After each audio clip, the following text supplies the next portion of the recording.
फातिमा की रानी माँ, प्रभु यीशु की माँ, आसरा तू ही है माँ।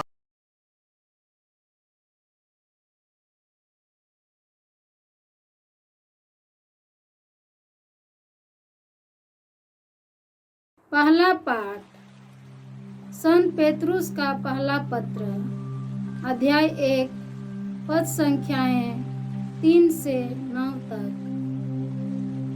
धन्य है ईश्वर हमारे प्रभु यीशु मसीह का पिता। मृतकों में से यीशु मसीह के पुनरुत्थान द्वारा उसने अपनी महती दया से हमें जीवंत आशा से परिपूर्ण नवजीवन प्रदान किया। जो विरासत आप लोगों के लिए स्वर्ग में रखी हुई है वह अक्षय, अदूषित तथा अविनाशी है। आपके विश्वास के कारण ईश्वर का सामर्थ्य आपको उस मुक्ति के लिए सुरक्षित रखता है।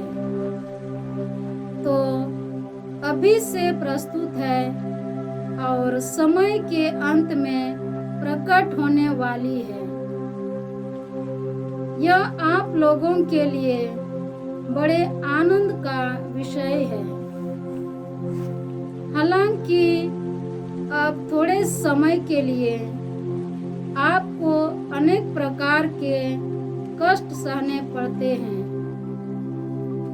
यह इसीलिए होता है कि आपका विश्वास परीक्षा में खरा निकले। सोना भी तो आग में तपाया जाता है और आपका विश्वास नश्वर सोने से कहीं अधिक मूल्यवान है। इस प्रकार यीशु के प्रकट होने के दिन आप लोगों को प्रशंसा, सम्मान तथा महिमा प्राप्त होगी। आपने उन्हें कभी नहीं देखा, फिर भी आप उन्हें प्यार करते हैं और उन्हें देखे बिना आप अब उनमें विश्वास करते हैं। जब आप अपने विश्वास का प्रतिफल अर्थात अपनी आत्मा की मुक्ति प्राप्त करेंगे तो एक अकथनीय तथा दिव्य उल्लास से आनंदित हो उठेंगे। प्रभु की वाणी। ईश्वर को धन्यवाद। भजन अनुवाक्य। प्रभु अपने विधान का सदा स्मरण करता है। प्रभु अपने विधान का सदा स्मरण करता है। धर्मियों की गोष्ठी और उनकी सभा में मैं सारे हृदय से प्रभु की स्तुति करूंगा। प्रभु के कार्य महान है, भक्त जन उनका मनन करें। अनुवाक्य। प्रभु अपने विधान का सदा स्मरण करता है। प्रभु अपने विधान का सदा स्मरण करता है।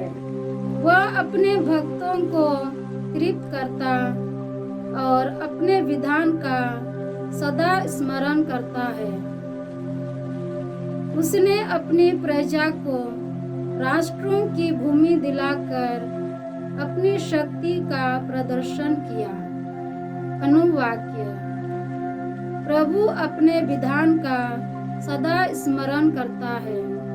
प्रभु अपने विधान का सदा स्मरण करता है। उसने अपनी प्रजा का उद्धार किया और सदा के लिए अपना विधान निर्धारित किया है। उसका नाम पवित्र और पूज्य है। अनुवाक्य। प्रभु अपने विधान का सदा स्मरण करता है। प्रभु अपने विधान का सदा स्मरण जय घोष। हालेलुया। यीशु धनी थे, किंतु आप लोगों के कारण निर्धन बने, जिससे आप लोग उनकी निर्धनता द्वारा धनी बन जाए। हालेलुया। प्रभु आप लोगों के साथ हो और आपकी आत्मा के संत साथ। मार्कुस के अनुसार पवित्र सुसमाचार। हे प्रभु तेरी महिमा हो। अध्याय 10 और संख्याएं 17 से 27 तक। यीशु किसी दिन प्रस्थान कर ही रहे थे कि एक मनुष्य दौड़ता हुआ आया और उनके सामने घुटने टेक कर उनसे यह पूछा, भले गुरु, अनंत जीवन प्राप्त करने के लिए मुझे क्या करना चाहिए?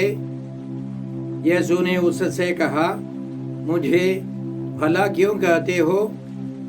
ईश्वर को छोड़ कोई भला नहीं। तुम आज्ञाओं को जानते हो, हत्या मत करो, व्यभिचार मत करो, चोरी मत करो, झूठी गवाही मत दो, किसी को मत ठगो, अपने माता पिता का आदर करो। उसने उत्तर दिया, गुरुवर, इन सब का पालन तो मैं अपने बचपन से करता आया हूँ। यीशु ने उसे ध्यान पूर्वक देखा और उनके हृदय में प्रेम उमड़ पड़ा। उन्होंने उससे कहा, तुम में एक बात की कमी है। जाओ, अपना सब कुछ बेचकर गरीबों को दे दो और स्वर्ग में तुम्हारे लिए पूंजी रखी रहेगी। तब आकर मेरा अनुसरण करो। यह सुनकर उसका चेहरा उतर गया और वह बहुत उदास होकर चला गया, क्योंकि वह बहुत धनी था। यीशु ने चारों ओर दृष्टि दौड़ाई और अपने शिष्यों से कहा, धनियों के लिए ईश्वर के राज्य में प्रवेश करना कितना कठिन होगा। शिष्य यह बात सुनकर चकित रह गए। यीशु ने उनसे फिर कहा, बच्चों, ईश्वर के राज्य में प्रवेश करना कितना कठिन है। सुई के नाके से होकर ऊंट का निकलना अधिक सहज है, किंतु धनी का ईश्वर के राज्य में प्रवेश करना कठिन है। शिष्य और भी विस्मित हो गए और आपस में कहने लगे, तो फिर कौन बच सकता है? उन्हें स्थिर दृष्टि से देखते हुए यीशु ने कहा, मनुष्यों के लिए यह तो असंभव है, ईश्वर के लिए नहीं, क्योंकि ईश्वर के लिए सब कुछ संभव है। प्रभु का सुसमाचार। हे क्रिस्त तेरी स्तुति हो। जय यीशु क्रिस्त में प्रिय भाई और बहनों, आज का पहला पाठ संत पेतरुस के पहले पत्र से है। अध्याय 1 और संख्याएं 3 से 9 तक। संत पेतरुस ने किसके लिए यह पत्र लिखा था?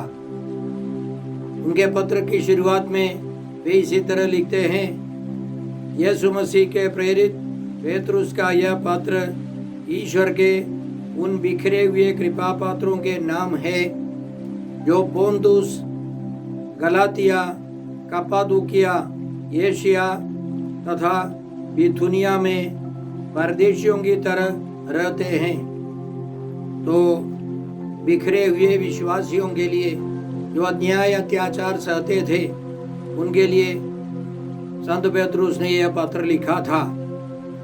और संत पेतरुस आगे लिखते हैं, जो पिता परमेश्वर के विधान के अनुसार बुलाए और आत्मा के द्वारा पवित्र किए गए हैं, जिससे वे यीशु मसीह की आज्ञा का पालन करें और उनके रक्त से अभिषिंचित हों। आप लोगों को प्रचुर मात्रा में अनुग्रह और शांति प्राप्त हो। तो बिखरे हुए यीशु के भक्तों के लिए जो अन्याय अत्याचार सहते थे, उनके लिए संत पेतरुस ने यह पत्र लिखा।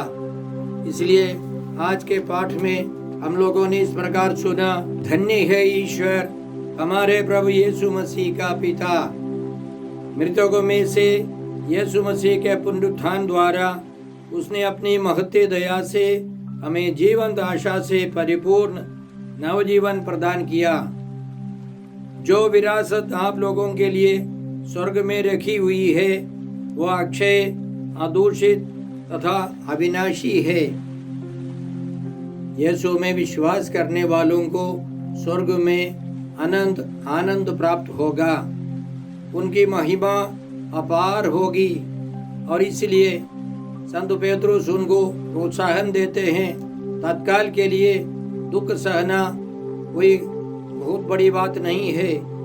इसलिए उन विश्वासियों को प्रोत्साहन देते हुए संत पेतरुस लिखते हैं, हालांकि अब थोड़े समय के लिए आपको अनेक प्रकार के कष्ट सहने पड़ते हैं। यह इसलिए होता है कि आपका विश्वास परीक्षा में खरा निकले। सोना भी तो आग में तपाया जाता है और आपका विश्वास नश्वर सोने से कहीं अधिक मूल्यवान है। विश्वास कर पवित्र जीवन बिताकर हम लोग अनंत शांति में प्रवेश करेंगे। हमको जो महिमा स्वर्ग में मिलने वाली है उसकी तुलना में हमारे वर्तमान थोड़ी देर के लिए जो दुख है वह नगण्य है। इसलिए संत पौलुस तिमोथी के नाम पहले पत्र अध्याय 3 पद संज्ञा 15 से इस प्रकार लिखते हैं, ईश्वर का घर जीवंत ईश्वर की कलीसिया है, जो सत्य का स्तंभ और मूलाधार है। धर्म का यह रहस्य निसंदेह महान है। मसीह मनुष्य के रूप में प्रकट हुए, यीशु मसीह मनुष्य के रूप में प्रकट हुए, आत्मा के द्वारा सत्य प्रमाणित हुए। पवित्र आत्मा के द्वारा प्रभु यीशु सत्य प्रमाणित हुए, स्वर्गदूतों को दिखाई पड़े, गैर यहूदियों में प्रचारित हुए, संसार भर में उन पर विश्वास किया गया और वह महिमा में आरोहित कर लिए गए। हम भी उनके साथ महिमा में प्रवेश करेंगे। प्रभु यीशु का रास्ता हमारा रास्ता है। प्रभु यीशु के साथ हम भी अनंत जीवन में प्रवेश करेंगे। इसलिए हम उत्साह के साथ जीवन बिताते हैं, भरोसे के साथ सारे कष्टों को, तकलीफों को उठाते हैं। आइए हम प्रभु को धन्यवाद देते हैं। पिता ईश्वर ने हमको भी बुलाया है, पवित्र आत्मा ने हमें पवित्र किया है और हमें यीशु में विश्वास कर यीशु के समान जीवन बिताने की कृपा प्राप्त हो, इसके लिए हम प्रार्थना करते हैं। आज के सुसमाचार में एक महत्वपूर्ण घटना है और उसके बाद प्रभु यीशु की महत्वपूर्ण शिक्षा भी है। उस घटना में हमने सुना कि एक व्यक्ति दौड़ते हुए प्रभु यीशु के पास आया और उसने घुटने टेक कर यीशु से यह पूछा, भले गुरुवर, अनंत जीवन प्राप्त करने के लिए मुझे क्या करना होगा? प्रभु यीशु ने आज्ञाओं के बारे में बताया तो उसने यह जवाब दिया कि मैं इन सारी आज्ञाओं का पालन करते आया हूँ। तो प्रभु यीशु ने उसको गौर से देखा। प्रभु के मन में उसके प्रति प्रेम उमड़ पड़ा, क्योंकि वह ईमानदार है। कुछ हद तक जरूर वह प्रयास करता है, वह ईमानदारी से अनंत जीवन प्राप्त करना चाहता है, लेकिन प्रभु यीशु उससे बड़ी एक चुनौती उसके सामने प्रस्तुत करते हैं। जाओ, सब कुछ बेचकर गरीबों के बीच में बांट दो, तुम्हारे लिए स्वर्ग में पूंजी रखी रहेगी, तब आकर मेरा अनुसरण करो। यह सुनकर वह उदास होकर चला गया, क्योंकि वह बहुत धनी था और अपने धन को छोड़ना नहीं चाहता था। वो अनंत जीवन जरूर चाहता था, लेकिन प्रभु यीशु के गहरे मित्र के समान, शिष्य के समान जीना नहीं चाहता था। प्रभु यीशु ने सन्मति के सुसमाचार अध्याय 6 में संख्याय 19 से इस प्रकार समझाया था, पृथ्वी पर अपने लिए पूंजी जमा नहीं करो, जहां मोर्चा लगता है, कीड़े खाते हैं और चोर सेंध लगाकर चुराते हैं। उसके विपक्ष में प्रभु यीशु हमें यह आदेश देते हैं, स्वर्ग में अपने लिए पूंजी जमा करो, जहां ना तो मोर्चा लगता है, ना कीड़े खाते हैं और ना चोर सेंध लगाकर चुराते हैं, क्योंकि जहां तुम्हारी पूंजी है वहीं तुम्हारा हृदय भी होगा। आगे प्रभु यीशु 24वें वचन में यह हमको समझाते हैं, कोई भी दो स्वामियों की सेवा नहीं कर सकता, वह या तो एक से बैर और दूसरे से प्रेम करेगा, या एक का आदर और दूसरे का तिरस्कार करेगा। और सबसे महत्वपूर्ण बात यह है, तुम ईश्वर और धन दोनों की सेवा नहीं कर सकते। तुम ईश्वर और धन दोनों की सेवा नहीं कर सकते। इस व्यक्ति ने ईश्वर को छोड़ दिया, धन को अपनाया।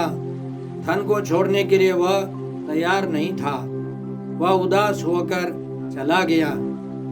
और इसलिए प्रभु यीशु ने एक महत्वपूर्ण शिक्षा दी, धनियों के लिए स्वर्ग राज्य में प्रवेश करना बहुत कठिन है। यह सुनकर यीशु के शिष्य लोग विस्मित हो गए, घबरा गए। तो उन्होंने पूछा, तो कौन बच सकता है? क्योंकि यहूदियों के बीच में एक मानना था, जो धनी है वह ईश्वर की कृपा से है। इसी अध्याय के अंतिम में संत मार्कुस एक भिखारी, एक अंधे भिखारी के बारे में बताते हैं। बरतिमेउस नामक एक अंधे भिखारी ने प्रभु यीशु से प्रार्थना की, यीशु दाऊद के पुत्र मुझ पर दया कीजिए। प्रभु यीशु ने उससे पूछा, क्या चाहते हो, मैं तुम्हारे लिए क्या करूं? उस अंधे ने उत्तर दिया, गुरुवर, मैं फिर से देख सकूं। तो प्रसन्न होकर प्रभु यीशु ने उससे कहा, जाओ, तुम्हारे विश्वास ने तुम्हारा उद्धार किया है। और वह उसी क्षण चंगा हो गया और वह प्रभु यीशु के पीछे हो लिया। तो वह धनी व्यक्ति और इस अंधे व्यक्ति में क्या फर्क है? उस धनी व्यक्ति ने सबसे पहले समझ लिया, यीशु मात्र एक गुरु है, भले गुरु, गुरुवर। अब इस अंधे व्यक्ति को मालूम हो गया, यीशु दाऊद के पुत्र है, मुक्तिदाता है, आने वाले मुक्तिदाता हैं, और यीशु उसे चंगा कर सकते हैं। प्रभु यीशु ने न केवल उसे चंगा किया, बल्कि उसे प्रभु यीशु की कृपा से विश्वास का वरदान मिला और वह प्रभु यीशु की यात्रा में शामिल हो गया। प्रभु यीशु कहाँ जा रहे हैं? हम जानते हैं, प्रभु यीशु यरूशलेम की ओर जा रहे हैं। वहाँ उनका दुखभोग, मृत्यु और पुनरुत्थान होगा, क्रूस मरण और पुनरुत्थान होगा। और यह अंधा व्यक्ति अब चंगा होकर देखते हुए प्रभु यीशु के साथ चलता है। वह यरूशलेम में प्रभु यीशु के दुख भोग, मृत्यु और पुनरुत्थान में शामिल हो जाएगा। देखिए, पहला व्यक्ति उदास होकर चला गया, वह अपनी संपत्ति को समर्पित करने के लिए तैयार नहीं था। अब यह गरीब भीख मांगा चंगा होकर प्रभु यीशु का शिष्य, प्रभु का भक्त बन गया। भाई और बहनों, हमें उस धनी व्यक्ति के समान नहीं, इस बरतिमेउस उसके समान प्रभु यीशु के पास जाना है। प्रभु से चंगाई पाकर प्रभु यीशु के भक्त बनना है, प्रभु यीशु के साथ रहना है, अनंत जीवन में प्रवेश करना है। इसलिए हम कृपा मांगते हैं। साथ साथ हम लोग संसार भर के सभी धनी देशों के लिए, सभी धनियों के लिए प्रार्थना करें।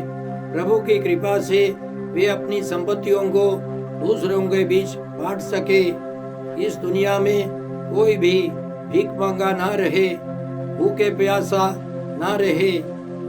हम लोग कृपा मांगते हैं। हे अब्बा पिता, हे प्रभु यीशु, हे पवित्र आत्मा ईश्वर, आज के सारे पवित्र वचनों के लिए हम तुझे धन्यवाद देकर प्रार्थना करते हैं कि हम अपने विश्वास में अडिग रहें, प्रभु यीशु के साथ रहें, सब कुछ समर्पित कर यीशु के शिष्य के रूप में जीवन बिताकर हम स्वर्ग पहुंच सके। हम ये प्रार्थना करते हैं प्रभु क्रिस्त के द्वारा। हमारे प्रभु यीशु क्रिस्त की कृपा, ईश्वर का प्रेम और पवित्र आत्मा का साहचर्य आप सबों को प्राप्त हो। आमीन।